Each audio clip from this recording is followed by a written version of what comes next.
ላይቭ መግባት ምናምን የሚባል አማርኛ አልነበረም።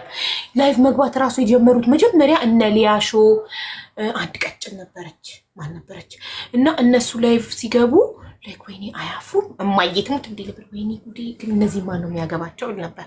አያፍሩም እንዴት ወጥተው በቪዲዮ ያወራሉ ሲደንሱ ምናምን። እናንተ ግን አትሉም ነበር? መቼም ላይቭ ወጥቼ ማወራ አይመስለኝም ነበር።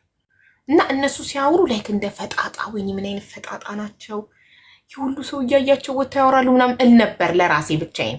እናንተ ብላችሁ አታውቁም? በድሮ ጊዜ ቲክቶክ፣ ፌስቡክ ላይቭ የሚገቡ ሰዎች ስታዩ በጣም በተለይ ሀረግ የምትባለው ታውቂያለሽ? አይዋ ቀጭን ያልኩት እኮ ሀረግን ነው። ሀረግ ምናምን ነበሩ ነው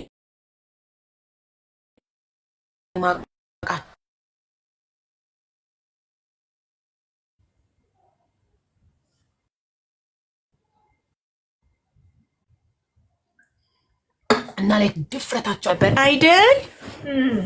የዛሬ 14 ዓመት አልተወለድሽም ነበር የኔ ማር። ውሽ አምርልሽ ጥሩ ሰው ነሽ።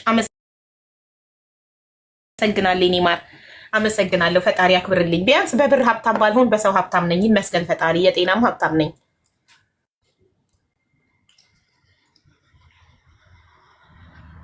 እኛ ድሆች እንዲያለ ነው የምንስናናው።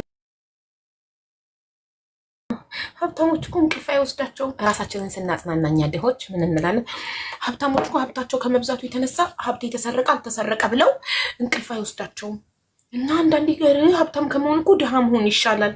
ድህነት በስንት ጣሙ፣ ሀብታም መሆን ጣጣው። ብር የተሰረቀ መኪና የተሰረቀ ቤት የተዘረፈ እያሉ እኮ እንቅልፍ አይወስዳቸውም እያለን ራሳችንን እናጽናናለን። ሀብታሞችን ስናማ ባገኘ ነውና በተሰረቀ ብለን በተጨነቅን። ሀብታሞች እኮ ደስተኞች አይደሉም ደግሞ እንላለን፣ ሀብትን ስናጥላላ ማለት ነው። እና ሀብታሞች እኮ ደስተኞች አይደሉም፣ ሀብታም ቤት ሰላም ያለ መሰለሽ እንዴ ምናምን እንላለን።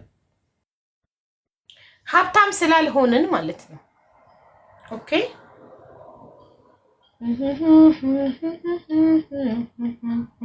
አንዴ ላስገባት አለኝ። ቤተሰብ ሀቢባ የህዝብ ድምፅን ፎሎ አድርጉ። ጥያቄውን ረሳሽው። አሁን የጥያቄ ሰዓት አይደለም። እርስዎ ቢሆኑ ምን ያደርጋሉ? እናንተ ብትሆኑ ምን ታደርጋላችሁ ነው ፕሮግራሙ። ታሪኩን አነብላችኋለሁ። ከዛም በኋላ እየገባችሁ አስተያየታችሁን ትሰጣላችሁ። በጣም ብዙ ሰው ነው የላከልኝ፣ ግን የቮይሱን አልከፍትም የጽሁፉን። ኦኬ ብቻዬን ሰምቼ የመናገር አቅሙ